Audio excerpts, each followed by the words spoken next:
Good morning, everybody. This is P. Francis McNichol, otherwise known as Phil. To my friends, welcome. I'm going to do a gun review today. I had a little bit of extra money lately with a new job starting and picking up. Me learning their communication programs and inputting of what transpired throughout the day, anything medical, anything behavioral. All the inputting and everything has really taken its toll on the shift itself. It's a 12-hour shift, and there's writing all throughout the shift, not just at the end of the shift. And I haven't had much time to author anything and post it on Facebook. My fellow writers and fans, I will continue to do poems when I can, and poetry when I can. But it is not a priority to me. The priority, I hope, starts one day soon, is the long game on my off days. I have more off days now, but more condensed work in 12-hour periods, and then I can shave away some of those regular days off for overtime too, so that I can eke out an existence. It's a fun job. It takes all of your energies out of you, okay? But the reward in helping the intellectually disabled is well worth it. However, every employer needs to know that the communication process in terms of documentation, there are better programs out there like the Credible program. The TMP program I speak of, people might be familiar with it in the healthcare field. And it's really trash because it micromanages every little tiny thing. Mind you, those little tiny things can save your ass and help your client survive something. But that's what regular intake is, and documentation. When you're giving medication, you can do simple things like blood pressures, temperatures, stuff like that for COVID testing too.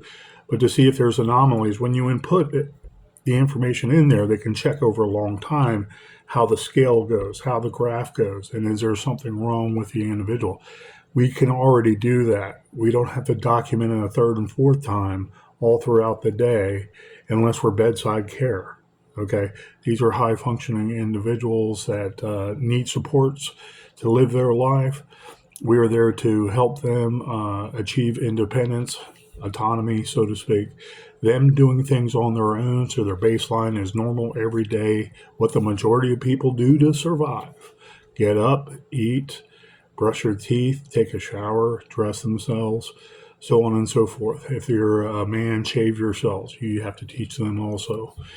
All those supports is what we do, and my hats are off and salutes to the people that do it much better than I do, especially female cadre that have been in this industry for years and have seen a lot of the developmental changes and the improvements we have. I just harken back to the Credible program where you got a person with 15 or 20 goals. It depends on the person. Then what goals applied, you write a nice paragraph, descriptive paragraph, so you're not bogged down on everything else. And you write all the meat on the bone, so to speak. And the description of what you're supposed to write and document is right above it. So there's no arguing that you're thorough. Okay, you're referring to specific things, whether it's catheter care, blood pressure, and you put in the blood pressure and the pulse per minute, so on and so forth. I digress. But when you have to mark those off halfway through a shift, a 12-hour shift, and then write narratives for all kinds of targeted behaviors and whatnot, does that make sense? There's a lot added on to that is apart from the daily routine of what that subject matter actually meant. There could be a relationship goal where it's a long one. You put everything you and giving supports that individual what they did throughout the day. You cover your butt.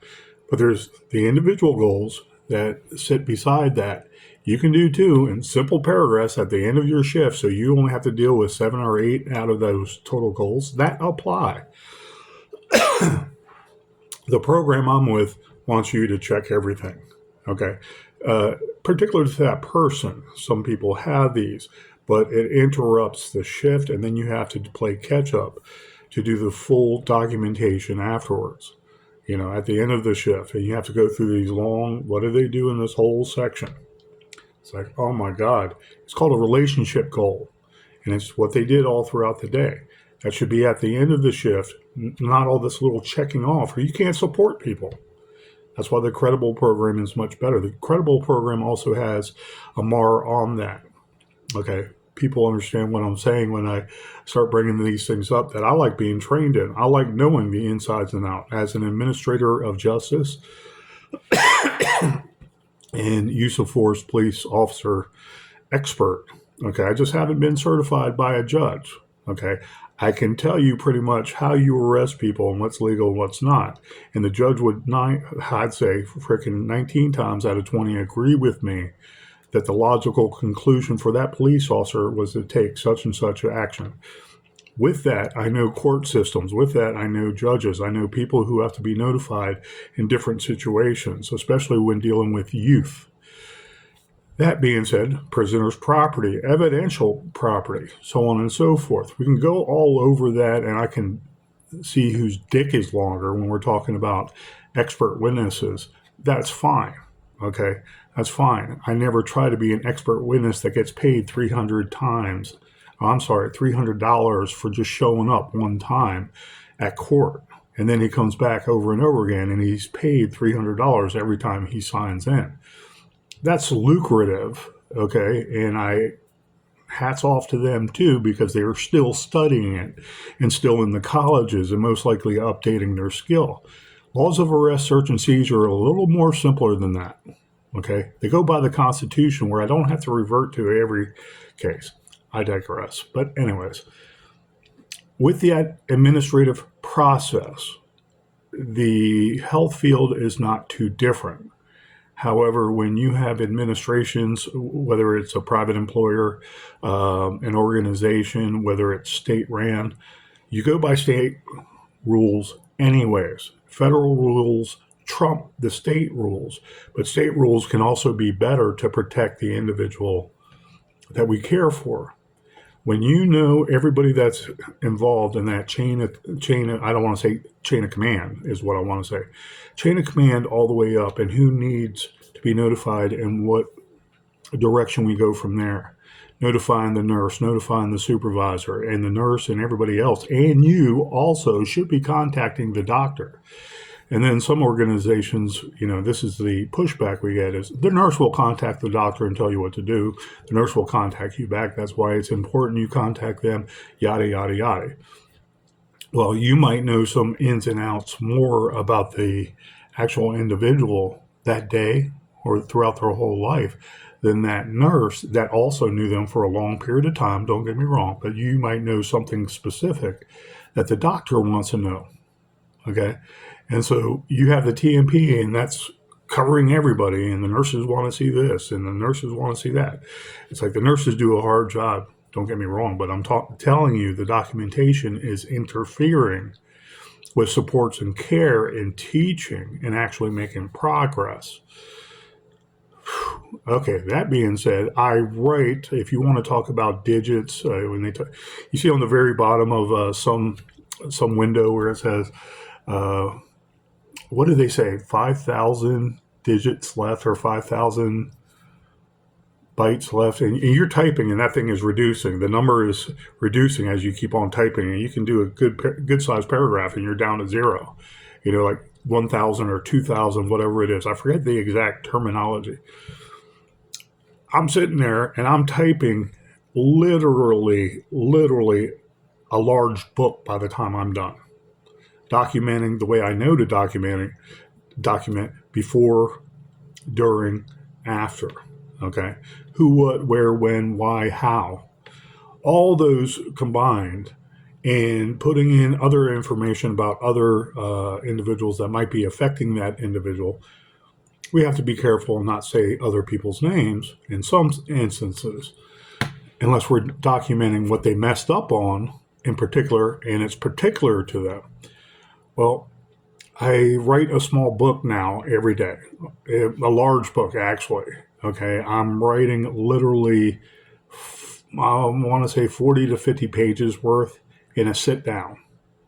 And it is a pain in the ass just because Virginia State people are afraid of Virginia State people down at Richmond and they want to cover their ass no matter what. Well, how do you expect anything to get done with such cumbersome mark off this for behavior, mark off this, and it just breaks down everything from the behavioral standpoint. And the medical is actually easier to deal with, making sure people are notified and what was done. It's like, okay, behaviors are not a priority. Behaviors are not an emergency unless they're hurting themselves or other people.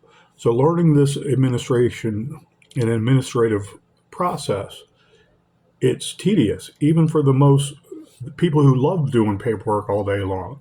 It's a challenge, and I don't mind doing it. It's paying the bills, but it's excessive. And what I hate is it being time consuming and then not getting anything done with the consumer, client, patient, individual.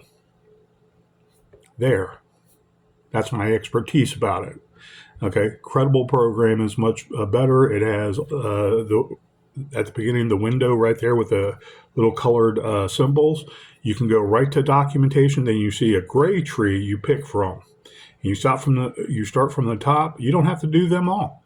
Whatever applies, you hit that one and you go to a nice red colored screen with a big freaking window, and it's got the description right there for you, and you add that in there.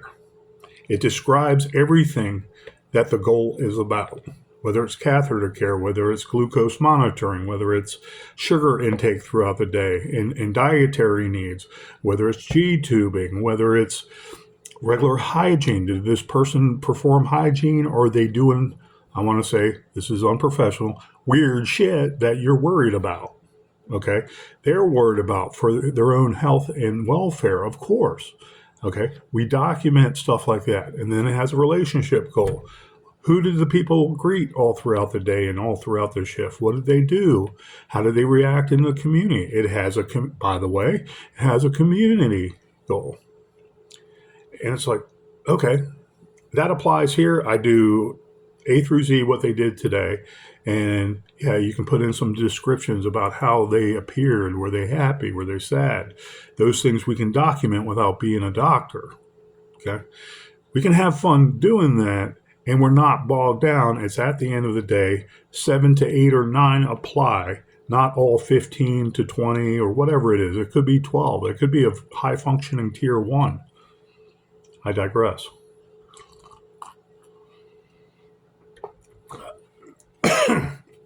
So, I want to get back into poetry and I want to get back into writing. It's transition period, so I'm piecemealing some lines together, and I'm just, I always think of the quintessential, Lily, or dot Lilith, or Lily, the demon, the succubus that is in our souls that approach the average man of good strength and start seeping him, start sucking the life out of him. And he is enthralled by her beauty, and he believes he's making love. And it's not love. It's she stealing his soul because he wants to give it away for the sake of sex. Something gratifying really quick, not true love. Okay. And I always have that image in my mind. And I think of some women actually like that in my lifetime. Few. Not all. Of course, not all. And it's something that is mysterious in my heart. It's mysterious in Nan's heart. Thinking about that one goddess-like temptress that brings us down the depths of the ocean and drowns us because we are thinking love, quick love, satisfaction, being enticed by her beauty, pleasures of the flesh, so to speak. And that's something I want to start making better. I want to do more historical research and do better poetry and better stories based on those demons. Okay, for the man, it might be the female. For the female, it might be some prince Okay, but he's the Prince of Darkness. And I don't mean a blood sucking vampire because everybody is romanticized into that. Okay, I get it. That came before I was born. I get it. Okay. And people are like Anne Rice is making a living on off the same bullshit romantic bloodsuckers that are supposed to be normal, like we're supposed to accept them as normal. It's not normal. It's something mysterious. And once you know if someone is like that, wants to I want to say bloodlet, and you're the one that you're bleeding out, that's kind of sick. It's kind of like suicidal, you know. And it's like, oh, to feel, oh, I want you to come near me so I can feel your soul, and you can suck off my soul so you become healthier. There is some medical evidence to believe that the aura and our energies do help each other. That doesn't make us vampires. Okay, putting all this shit in your face doesn't make you a vampire either. And then thinking, oh well, I'm just someone who gives out good energies, and I want to feel someone, you know, and I want to feel a man's body, or I want to feel a woman's body next to me. And they get all this crap all over their face, and they really kind of tuned out of going somewhere in their lives.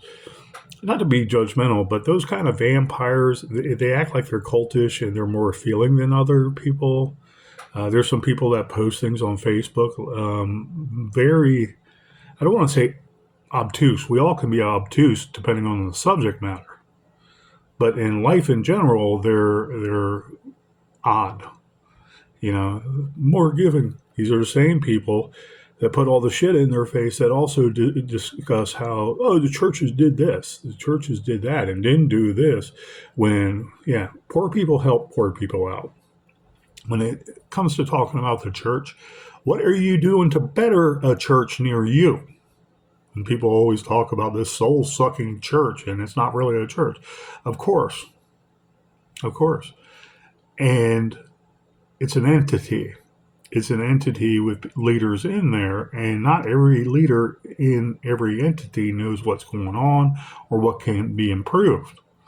Being an administrator, you would know this, and you would find out what the problem is in your local church that Aunt Betty goes to. And if there's something there that really offends you because you're in the wrong, then maybe you ought to analyze yourself, not the church. You go to the church to be strengthened by the word. Really, you can go there in fellowship, and that's even better when that's occurring.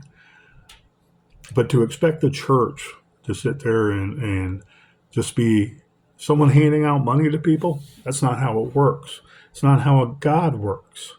You should know that, people. If you're judging a church like Joel Osteen or something like that, do you see what Joel Osteen does on the side, like other charities, other outreach, going to other countries and trying to strengthen their faith and working together in fellowshipping to strengthen the word of God? Are you paying for that? Have you donated to Joel Osteen where you feel so begrudged that you have to publicly make a post about a super church?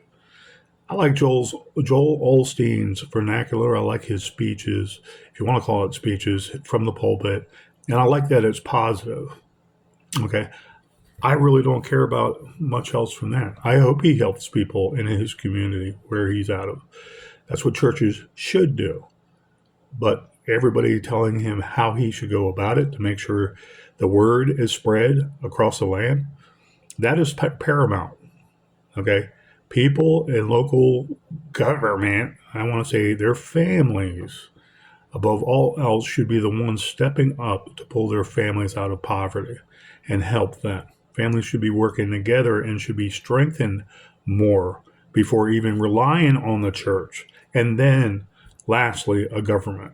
They always suck something out of the government, which always sucks something out of somebody else who is a God-fearing Christian and gave up their taxes because they don't want a war with their fellow citizens. Okay? Do you ever think about that? That's not yours. So I do think churches should help the disabled more than government. And these pseudo insurance companies that keep on raising the rates because they know the government is going to oppress the people.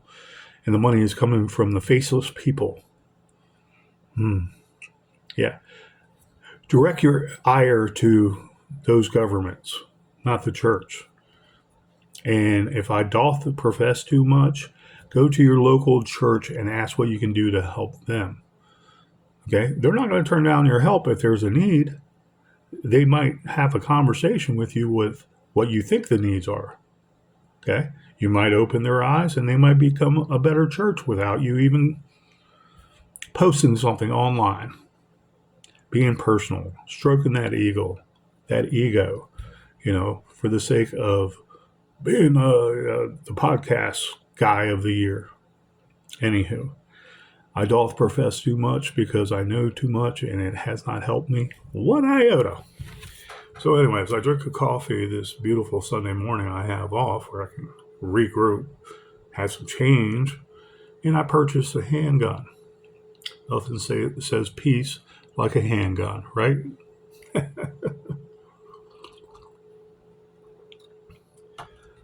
Philosophies of use I'm going to discuss with the Sterling Arms 302, I believe it is. Reviewing this gun, I believe I had one before that was all black, and I have to actually look back in my archives on YouTube to see if I did that video. I don't care because this is like new again because I did more research and it's pretty much what I suspected before or knew before. And I'm not sure if I had a 25 or a 22 before, but it was all black. The Sterling, so I can't say what caliber it was, but I remember it was black, and I'm thinking 22 also. So anyways, here is the Sterling 302. Now, this might have some money value into it, but I like the old archaic nature. I like that this is machined well. Matte finish, okay? It gives me an air feel of the AMT 380s. That's how solid this is. The serial number is E22 and a bunch of zeros. I don't know what that means. Is that exactly 22? Meaning the caliber, but 3 zeros. Does that mean like lot 3, the very first gun? Trying to break it down when I was looking for the actual make of this, or the model of this, excuse me. But I was researching the maker out of Lockport, New York. They changed to different New York locations, but everything I researched online says Lockport, New York. They were known for making 22s and 25s throughout most of the 70s. I believe the years in existence was 1967 to 1984. So that's about 17 years manufacturing. I believe they started out as textile and metalworks. This is what you would find from the 1970s with a quality gun. Heavy. Okay, when you shoot this, you're not going to feel anything. You see how small it is? Okay, there's lots of videos on this. And some of the historical value of this gun is unknown. Except look at New York City. This is part of the video too. If you look at New York City and you look at New York, and you look how they dwindled down gun usage like they do in California, but they always show something online about California making extended magazine laws, and if they all these different laws where you have to put a round in at a time if it's an AR pistol and whatnot. Totally illegal, totally immoral. You should not. If I have 100-round drum of 50 BMG, I should be allowed to own it because ammunition is not illegal. You don't need a permit for ammunition. The only place you'd get arrested in the 1990s that I was aware of for ammunition was Washington, D.C. You couldn't own even ammunition in D.C. But anyways, on the back side it says Sterling 22 LR stainless. Sterling Arms in little print here. At first, without my glasses, I couldn't see what that was. It was imprinted, the arms word. I was thinking maybe that would be the model number. But it's Sterling Arms, Lockport, New York. And so I'm looking on the bottom. Look on the top. straight ramp all the way across with this kind of finish, matte finish, stainless they call it. It's pretty much not going to shine too much with the sun either. Finger groove striations there. The SA emblem is right there. Big Bakelite grips. You can take these off and see some of the internals. This is a blowback design. It's similar to the Ring of Fire cheapos. Okay, the Jennings Ravens. I love. I haven't been able to get one. People love those. Okay, and they're not carrying it around, and they're not unsafe with it. But the sear is held with the round in a chamber and safety on. The sear is held like this, okay? And if you bump it and this thing spring loaded goes up or down at all, the firing pin goes forward. That's the unsafe part about this. Now, with this gun, the cost is anywhere between $150 and $500. And I can see why, because they are built like tanks, okay? It's a 13-ounce gun, okay? That's without the ammunition. Its original magazine has this, I want to say like Beretta-style magazines of old, okay? So I didn't put ammunition in here. I suspect 6 rounds of ammunition in the magazine only, so it would be 7 total. I believe these are more safer. Okay, if you put this in a holster with one in the chamber, the safety is here. Okay, that is down. It's ready to fire. I pre-checked this already. Put the safety on. Nothing should move at all with that hammer. So safe direction. Nothing in the chamber. So you put that down, it's ready to fire. It does not have a magazine removal safety. So you pull that magazine out, it can still fire. Be careful because of that more than anything. Hold on. It did earlier.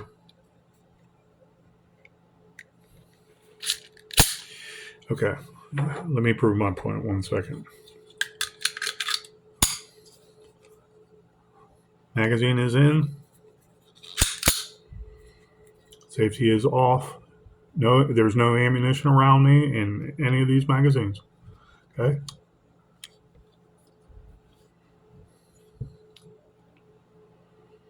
What is going on here?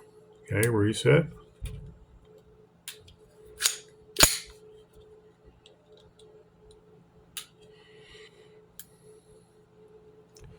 They gave me 2 magazines that don't work, new age magazines.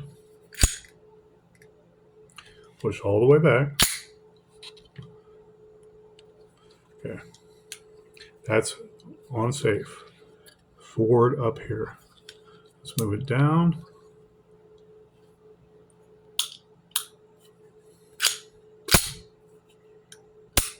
There it goes. It's because of it being a near Ring of Fire gun. They definitely wanted to make this better and more usable and user friendly because this is a solid piece of work. I took the gun apart because I remember I had an Iver Johnson gun similar to this. It was the most beautiful gun I've ever seen in person. It's a blued top, blued, all black, but blued on the top, black bottom. It had a red dot when you took the safety off. It had a red velvet background case it sat in. And I haven't been able to find one since for a reasonable price. I've just seen it one time more recently in the last 2 years. This is built just as good as the Iver Johnsons. The Iver Johnsons 25s I refer to, well-made guns. Okay, they're not necessarily Ring of Fire, but they all took some cues off of each other throughout the years. So this is on safe. It's depressed. There is no ammo around me or in the gun or in the magazines. Remove the safety. There it's reset. I heard it that time. Safety off. It fires without the magazine. So proves my point. These older guns, anyways, even if they're the best built guns in the world, may have some miscues like that. Make sure everything is disassembled and reassembled properly with the amount of oil, especially the heavier metal pieces rubbing beside each other to make sure everything functions. These springs might be losing some of its springability, some of its elasticity to spring back. And so that could cause an issue. All right. And I had to research because it's been a while since I even uh, played with the older guns, how to disassemble it. Very simple. Very simple. This button here, I can practically push it in with my finger. I'm going to use non-scratching pen. Okay.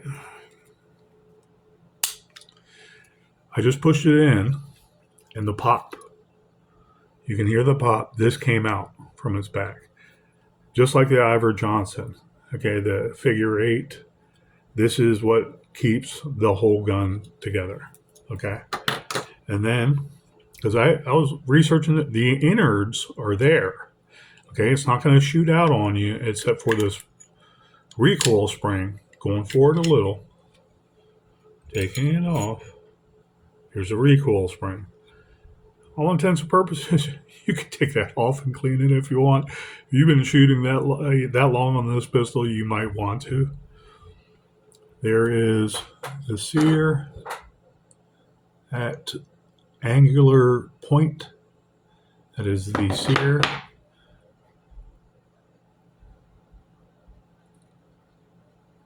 And it's on safe now.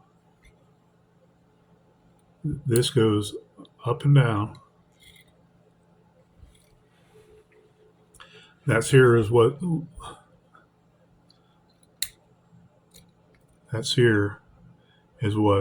releases the firing pin. Okay, so this is, I want to say, for novices, this is all you have to do. Clean out here. Don't disassemble this any much more. You're going to have trouble over this lifetime to make sure the springs stay sprung, okay? And they're strong. So you moving this around and up and down dry firing is not going to help those springs, okay? Maintain its life. But it's better built, somewhat, compared to the Ring of Fires. The Ravens, the Lorsons, the Jimenez took over some of that. Jimenez was not too bad. They had so many freaking safeties, it was not user-friendly anymore. You can't do that. You got to fight your legislatures. You got to take it all the way through the Supreme Court. Ask for donations to fight with you. Tell them what it's for.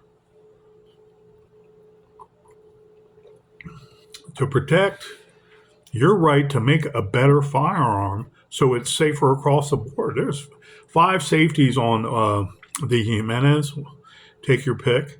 The J380 or whatever they're called. And it's like, there's a safety protruding you can see. There's a magazine release safety. There's a manual safety. You know, another example of that was worse. I apologize to Jimenez, but they had a bunch. Okay, with all the orange things sticking out everywhere. There was a loaded chamber indicator. It was orange and plastic. You know, all that stuff. But Phoenix Arms had so many. Also, they had one extra for the slide, having a safety on top of the regular safety, the magazine release safety. Okay, and it's like you couldn't move the thing if the magazine was out. It's like, Jesus, I'll stick with my Glock and pulling it out and bang. Okay, you guys have to fight for us to fight for you. Okay, so this gun is broken down. Okay, I did this on my own, and I was looking at some of the other videos, and be careful how you reassemble everything, okay? Because 3 things come out. 3 things come out. The actual firing pin, That's the side the spring goes into. That's the firing pin. Okay. And there's a little bit of brown stuff on it. So they've shot this probably after they cleaned it only a couple times, just enough to put some soot on it. I paid $275 total for this gun. I'm sorry, $375 for this gun. The numbers were running in my head, and it was sitting there for months.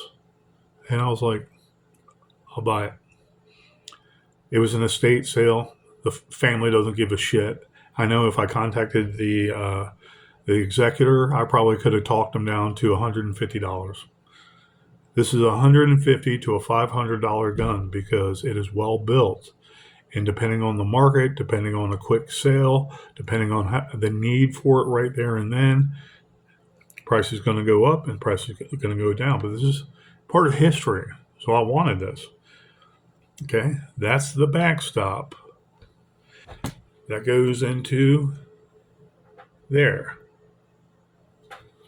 Okay, so it's better than the high point. It's better than many guns out there. And over time, these springs are just going to foul up. They're going to degrade some. They're going to be bent out of shape, putting it back together again. Now, why I'm particular about some things. Okay, I was like, is that just a pointed kind of, I want to say like a mace? It's like something you put your hand in and it has a point. I forget the word for it, but it's something you would use to bludgeon someone. Not just a mace, but it's pointed with a bunch of points. A mace has all those jagged points on it. And you crack someone over the head, you kill them, like an extended knife. Well, I looked at it and I was like, oh, okay, you can't see it right there.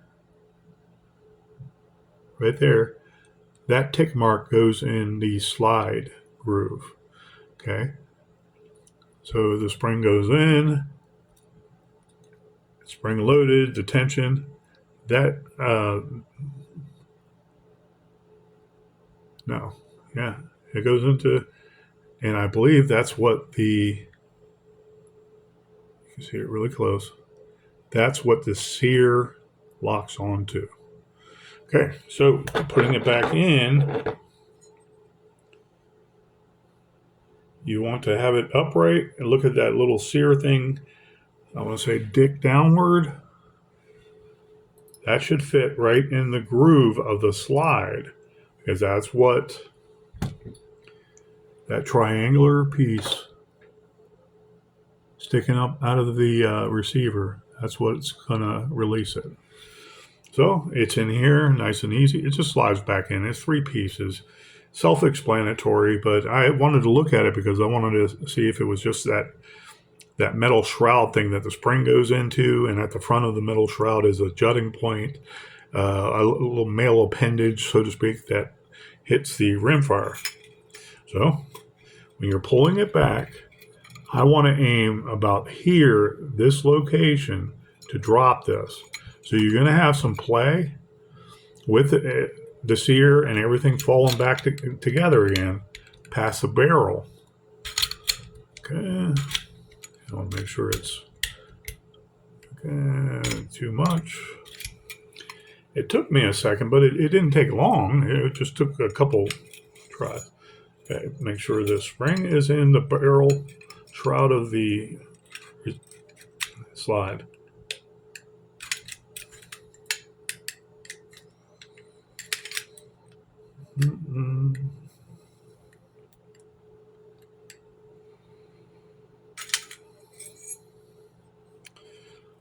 This.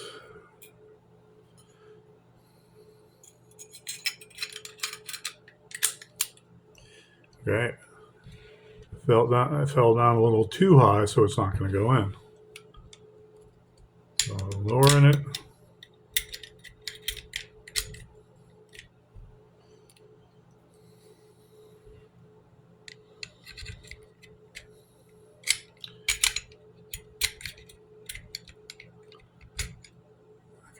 Gone again a little too far.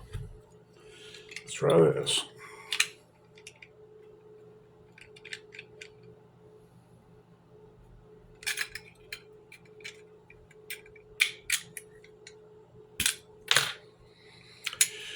Okay, popped out.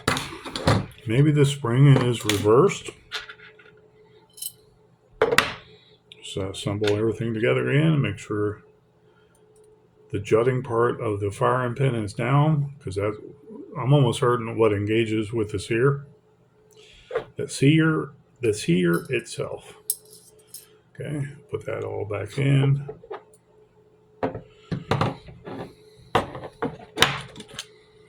I wonder if some springs are flanged further at different parts of the gun to seat wider for safety's sake.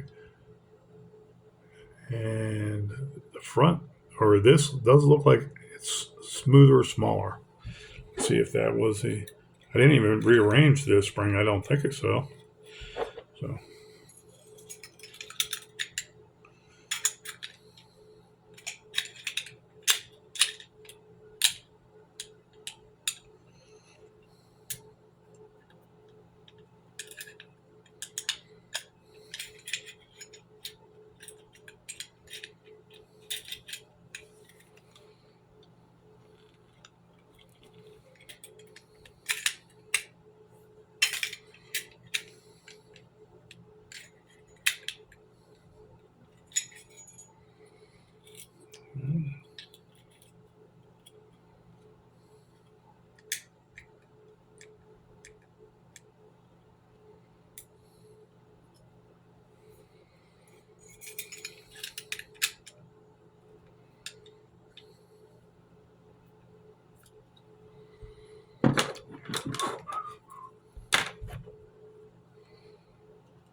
Of course, it gives me a hard time now.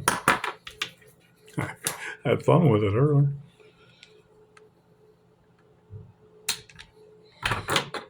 Okay. Pushed out more that time. There you go. Went right on the slide. You push the rear end back in, and it all went in. For some reason, it got leveled right there at a point where you couldn't put the slide in more. Functions check. That's the safety off. Safety off now. I think I reassembled it now better than I received it, to be honest. Because now I have audible click better.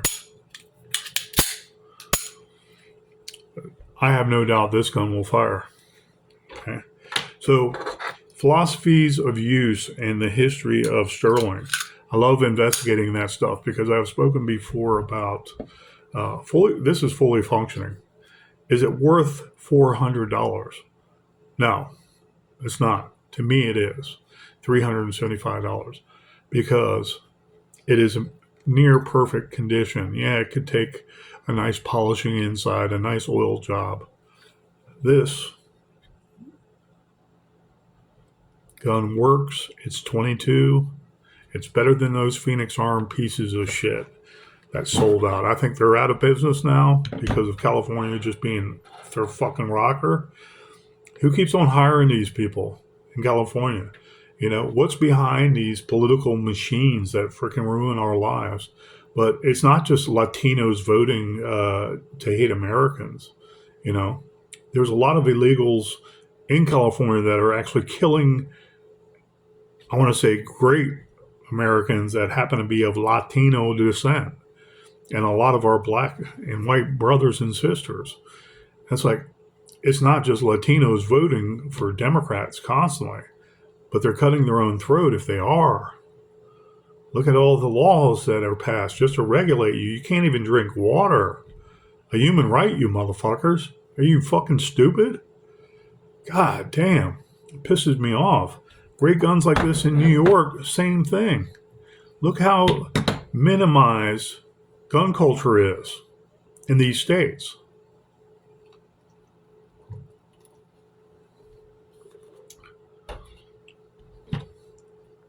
I got 2 extra magazines. Extra magazines for a little 22 are going to be banned in New York and California before it's too long. Virginia, too. Northern Virginia. Everybody hates Northern Virginia and Richmond because of their freaking liberal styles and their freaking gimme, gimme, gimme attitude. You know, personal property taxes out the yin yang, fucking exhaust taxes out the yin yang. But you get a rebate for an electrical car that doesn't work. You know, you let boys go in girls' bathrooms and rape them because they're, in essence, doing a practical joke. But then they decide to rape some girl and break the law. And these administrators in these counties and all over America don't give a fuck. They don't give a fuck because the woman isn't shit unless they're voting for them. Your fucking femininity is gone, ladies. Start defending yourself and don't make me your pariah. But my God, all these people voting their rights away in Mandami and fucking New York. And that's what I was talking about, philosophies of use. This might get you 10 years, just some parts of New York carrying this around, loaded, without a permit. It's like, how far have we came? I said that to the gun dealer yesterday. I was like, do you know the history of them? I know some of the history of them. That's why I'm buying it. You know, and I've talked to him about it. Still sitting there. I was like, it's $100 gun on a good day, but it's built better than the Ring of Fire guns. Trust me, this gun is. And now that it's reassembled a third time better than it was even when I received it, I'm happy for that. My kids can go out there legitimately, safely, and plink with this on private property. Before you know it, you have 200 acres, some parts of the country. They're going to say you can't even fire your rounds on your own property when it's not bothering anybody. So, can you do that in New York? I'd love to see it. Hey, you know, I know hunting can be done on private property. Off season, I want to say animals, you know, especially rodents that are ruining your land. I hope. Or is that another California thing where you can't drink water? You can't protect your land like that. The undergrowth and all that stupid shit, causing all these wildfires everywhere.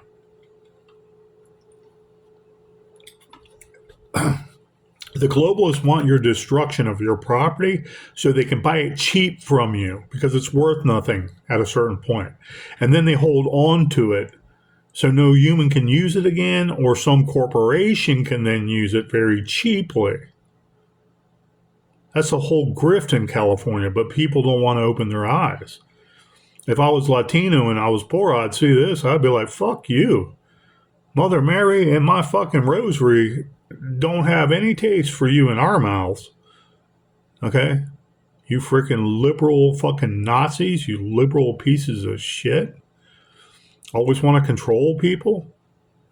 California is a beautiful state, but Southern California is a shithole now. LA and fucking parts of San Diego. San Diego is a beautiful area. The city isn't. It's my personal opinion, along with the whole fucking seaboard there. Add in San Francisco. I was telling my gun dealer, though, I was saying, it's pretty strange how, in my lifetime, the older kids that were in elementary school that I couldn't even fathom, I knew they were upperclassmen. Didn't know them from Adam, except for my brothers and sisters. But people a little older than them, too. We're going downstairs in elementary school, learning gun safety and shooting 22. What's wrong with that? And now you can't have a buck knife in frickin' school without calling the fucking cops. You can't have a Swiss Army knife. I had a Swiss Army knife when I was in third grade. It was one of the nicest and only things my mother ever purchased for me that I enjoyed. And I ended up losing it. I want to say after 2 years. But that was a thing. Phil and his little Swiss Army knife. I would run down to the creek and not even know what the fuck I'm doing, hunting or fishing, and I would cut up wood and make like little spears just because I wanted to say I could if I was like spearing something. It was something you can use with the little scissors too. And it had these really nice grooves in it. So it was metallic red. Okay. It wasn't hard baked like Swiss Army red like we always see. And it had the Swiss Army symbol on the top of it, but it had everything in it, and that was the thing. And it was nice. 4th grade, I could carry that into school. Never threaten a person. Never question about it. Oh, why do you have that in you? It wasn't a question. I have a right to carry that no matter what. As a fucking human being. That's a knife. I'm not going to fucking cut someone. Send me to jail then. The mentality is to desensitize people or overly sensitize people to that of guns. So even a round of ammunition would scare someone. Like, I just got hunting with my son in the woods. I had shotgun shells in my pocket. And in the workplace, I pulled out my pocket. I was like, God dang.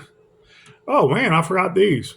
Let me go to my car. I'm going to drop these in there so I don't lose them throughout the day. The mentality nowadays is for a coworker to say, "Oh man, he has a gun in his weapon in his car.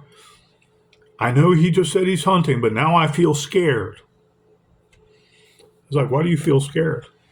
You're conditioned to believe that. You're conditioned to feel like that. Do I want to see someone waving a sword around, walking down the street? No, because then it's time to take proper action. Do I want someone waving a gun around, walking down the street? No. But holstered is legal. It's reasonable. It's not threatening anybody. Open carry is reasonable. We're part of the militia before even the uniform militia. People don't want to believe that, but they're so sensitized to it. It's sickening how far we've come in 57 years, because that's how totalitarianism creeps in. Always taking away here, taking away there, taking a little away from here. Now you can't have an AR-15 30-round magazine in some places, and the Supreme Court, I believe they said that's arbitrary across the board, and then some appeals court said you can't have that for whatever technical reason in the state law. And then it was never adjudicated again with the Supreme Court, because those appeal court, the Ninth Circuit? Fourth Circuit is pretty strong, I want to say. Ninth Circuit, there's another circuit that's wishy-washy. Always wants to throw it back in the Supreme Court's face. They don't care if they're called wrong.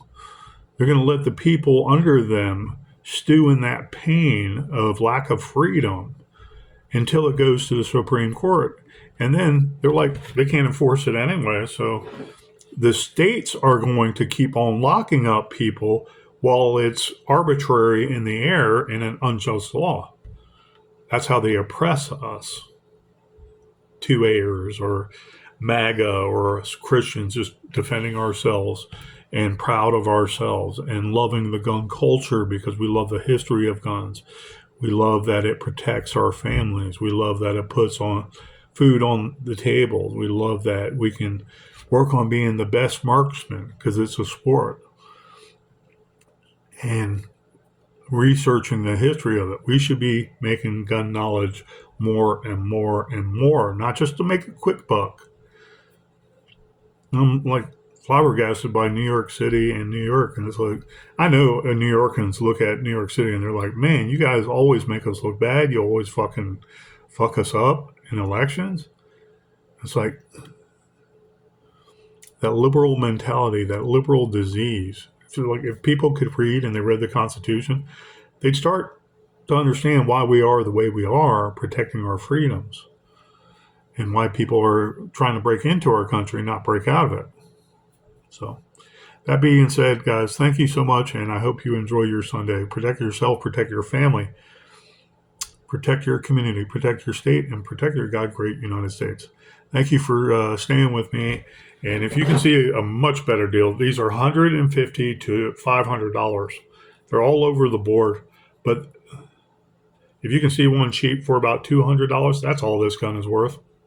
I know. And it's a keeper because it's part of history. It's part of what not to do in a state, you know, when you're making guns. Don't be a liberal. Thank you, guys.